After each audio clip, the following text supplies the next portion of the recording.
Hey guys, welcome back to Weekly Hardware Recap. Today we have a few fewer things than usual, but we do still have a lot of interesting things. So first thing that we are going to start out with is the Nvme 3D iChill 2080 Ti. So the interesting thing about this, well, the first thing that you'll probably notice right off the bat is it's absolutely covered in RGB. It's probably the most RGB graphics card I have ever seen, which might sound like a bit of exaggeration, but if you just look at it, like, that's a lot of RGB.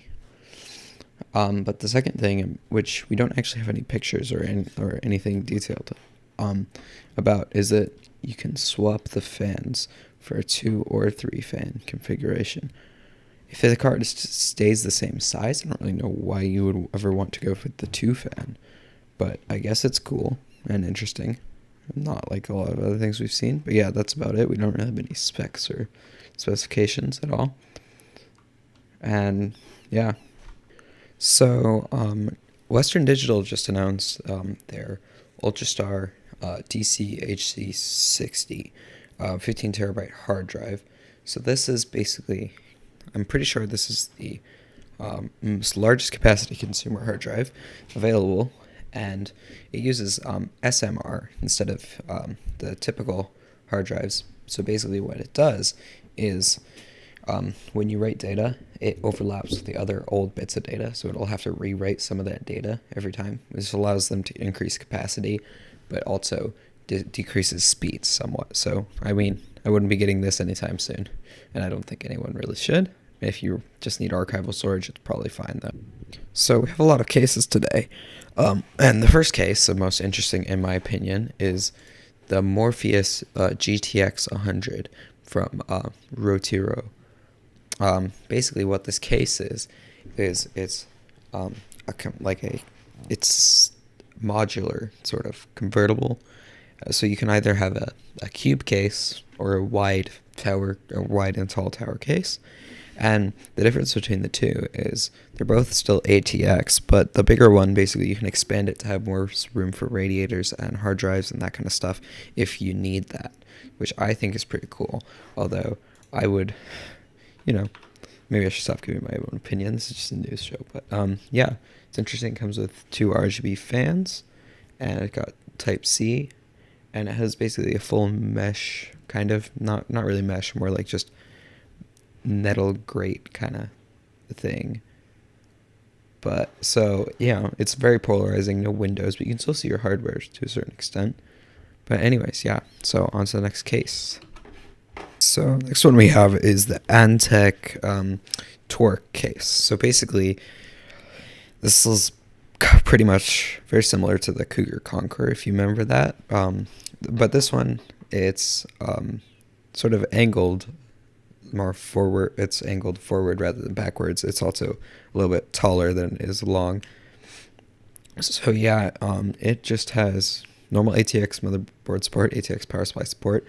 You can fit 2 360s in it. It doesn't seem to include any fans, but it does. It also does have some really gamery red accents. So if you don't like that, then yeah, maybe this case isn't for you unless you're going to paint it. I mean, even without the red, it's still very gamery.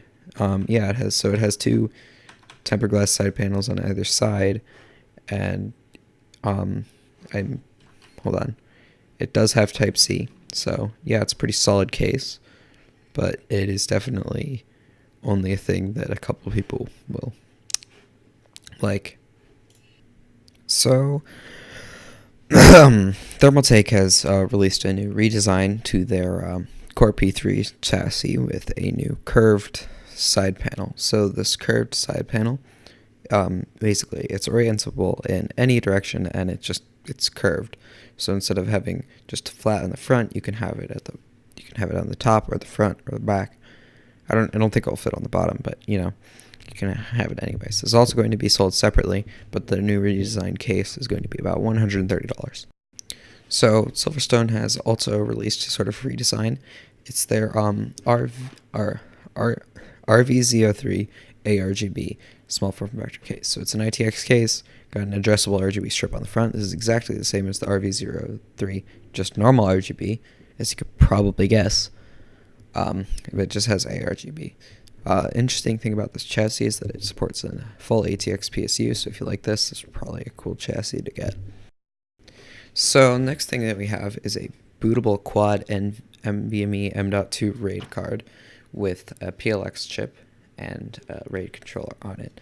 So the reasons why this is really cool is because basically we have the PLX chip, which is basically, if you didn't know, a splitter for PCIe lanes. It still has a maximum bandwidth of the 16x or whatever, but it can basically split the 16x into like 32 or whatever. This is needed presumably because of the RAID card, and also probably because not all boards have enough to support a graphics card and 4 M.2s and all that kind of jazz.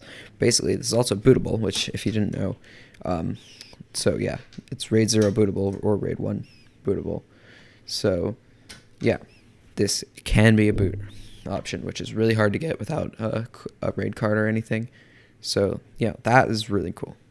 So we got 3 memory products from ADATA. The first one we have is the XPG GAMX D30 DDR4 memory.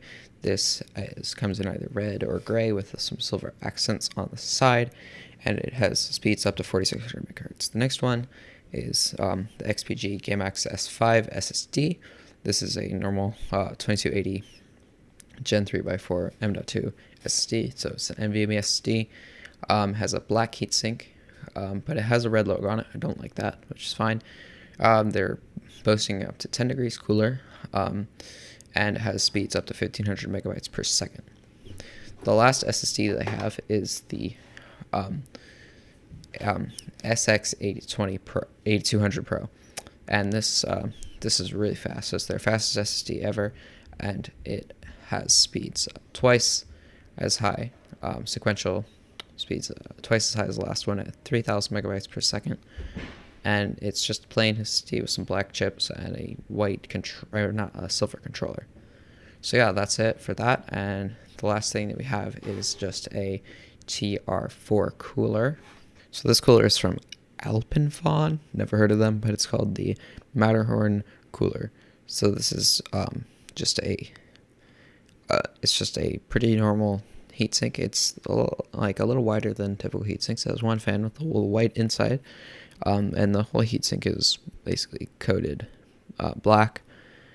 Fan speed goes up to 1500 RPM, and it has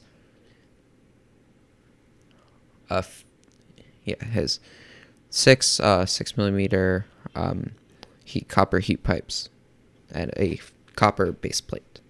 So yeah, it looks like a pretty solid cooler. Interesting, I've never heard of them.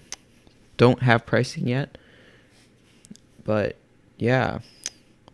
So interesting cooler. Thank you guys so much for watching. If you liked the video, I would really appreciate if you left a like, or consider subscribing and check out my other videos. Bye.